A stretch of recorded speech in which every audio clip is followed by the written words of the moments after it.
From our Dual City studios in Texas, USA, it's the award-winning InWheelTime Car Talk Show. Just ahead, driver Andrew Chapman competing in the ARCA Race Car Series, plus Jeff's Motor Minute, and I'll get to review the redesigned 2027 Kia Telluride. All right. Howdy, along with Mike out of this world Mars. We always need more Jeff Dziekan. I'm Don Armstrong. Glad you could join us on this Saturday. It's a beautiful day, and let's not leave out Chief Engineer David Ainsley. Yeah. I have not talked to him this week, really. Well, he was going to some instructional institution last week. Yeah. And maybe he had to stay after class. I don't know. I don't know either, but apparently he got detention. That's probably what. Probably so. Sleeping in class. Could have been. Yeah, no doubt. Teachers got him staying after class. All right. Well, let's bring in our NASCAR driver, shall we? Andrew. Yeah, Andrew Chapman. Is he there, Mike? Yes, sir. Oh, there he is. Andrew. There he is. Boy, you made it just in time. Yeah, sorry you to were wake going you. to get a big spanking if you didn't make it on time. You know that, don't you? Well, glad I made it. Good answer. I like that. How old are you, Andrew? I'm 21. Newly 20? 21. Say nearly, did you say? No, newly 21. Newly 21. Tell him how old you are. Yeah, I'm 23. So I got you beat by a couple of years. Times 40. So, Andrew, it's great to talk to you, and thanks for joining us today. So, are you out in Pasadena, California? Yeah. You are? Okay. Well, I didn't know what. Right now. Yeah, okay. Wow. Well, I just wanted to make sure that you were still out there and that we weren't talking to Pasadena, Texas, because we have that right down the street from us here. Do. So just wanted to bring that up. So I understand that you started racing when you were 13 years old in go-karts. Am I correct? Yeah. I started when I was 13. Me and my dad, I went to a K1 speed when I was 13, and we were like, oh yeah, we want to, do this. So we bought a little go-kart, put it in the back of the pickup shop. We ran that for a year and just kind of kept going.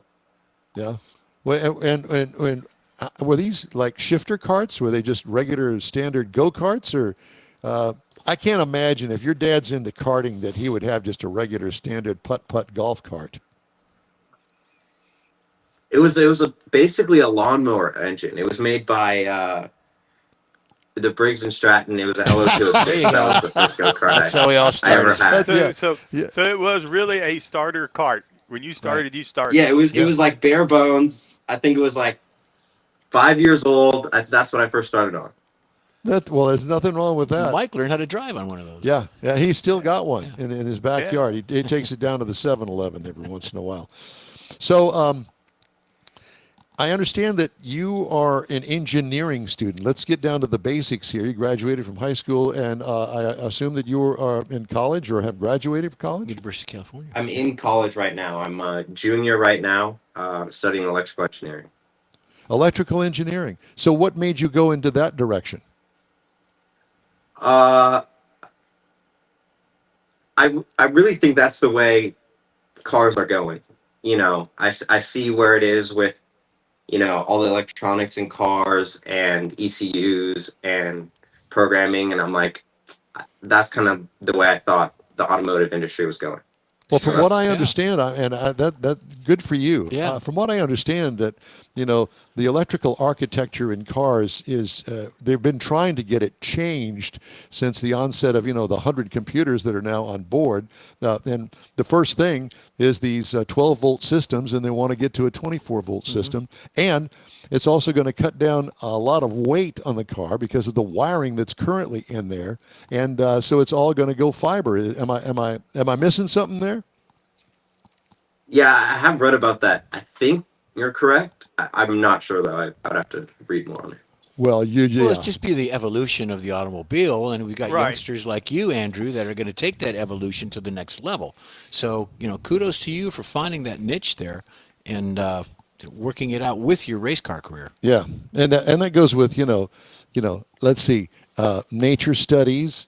And let's talk about, global warming and all of the other classes that you got to take to get the degree, right? Am I right? Oh, yeah. I had to take... I mean, I forgot about those. I've taken some interesting classes. I took a class on the Beatles, which was pretty fun. But yeah, That there's would some be interesting good. classes Yeah. you have to take. Considering they're from England. Yeah, yeah, and they build cars over there, but they're really weird cars. Yeah. But anyway, that's it. I was going to say University of California, Santa Cruz. So a lot of girls out there, huh? For youngsters that are race car drivers? Unfortunately, I'm pretty focused on racing in school, Oh, but okay.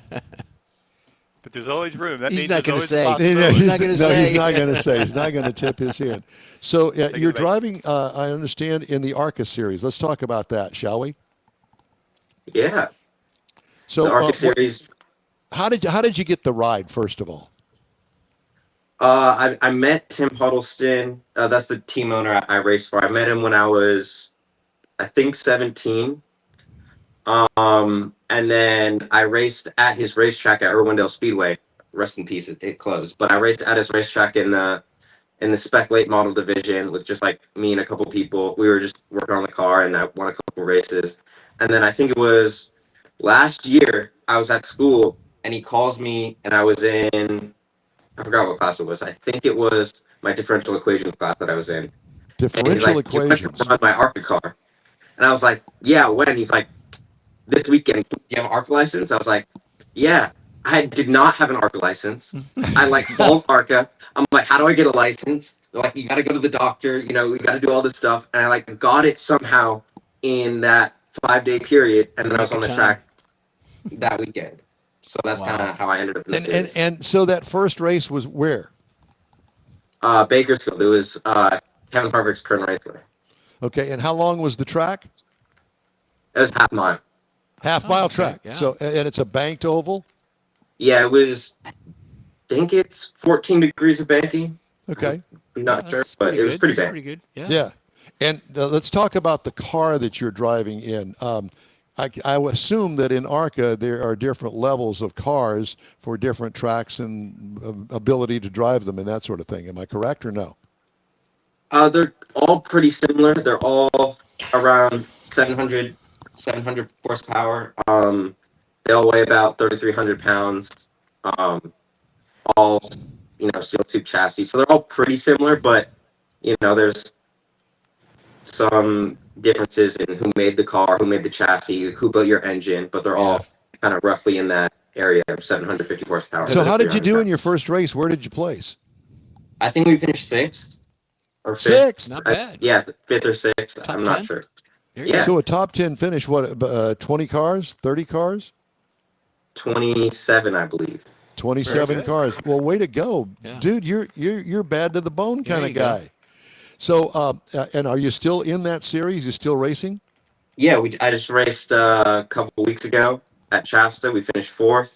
We're going to Colorado next week. Hopefully, I'll win. So There you go. Well, yeah, it's time. Yeah, you got to prove to your owner that his choice in you driving the car was a good one. And I think that you probably Yeah. got a Yeah, good leg up on that. He's on his way. Yeah. Yeah.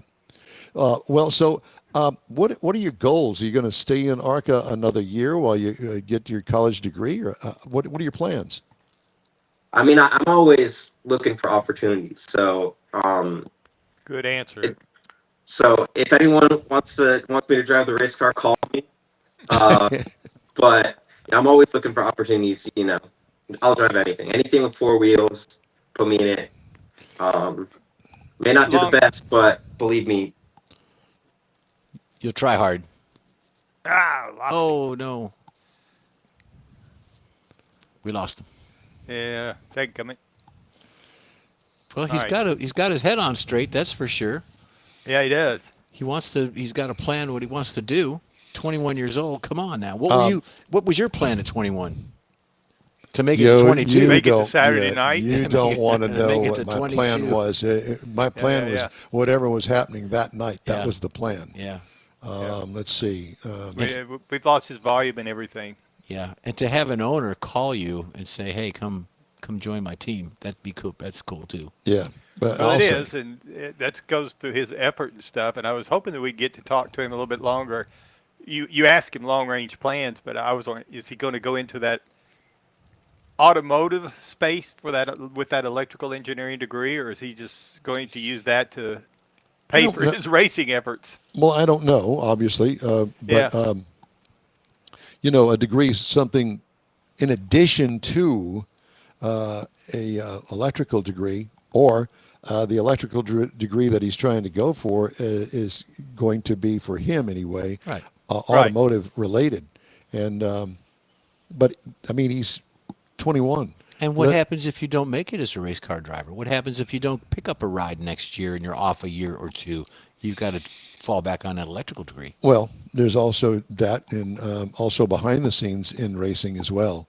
And listen, I worked with a lot of talented guys when I did the NHRA drag racing tour, and those guys that are in Formula One and IndyCar, they're making some really good money, and they're very talented, and most of them have a college degree in something. Yeah. And Some engineering field. Yeah, exactly. So So they got to have that so they can kind of help the guys that are their crew set up the car. They got to be able to communicate. This is what the car is doing on the track, so that they can make adjustments.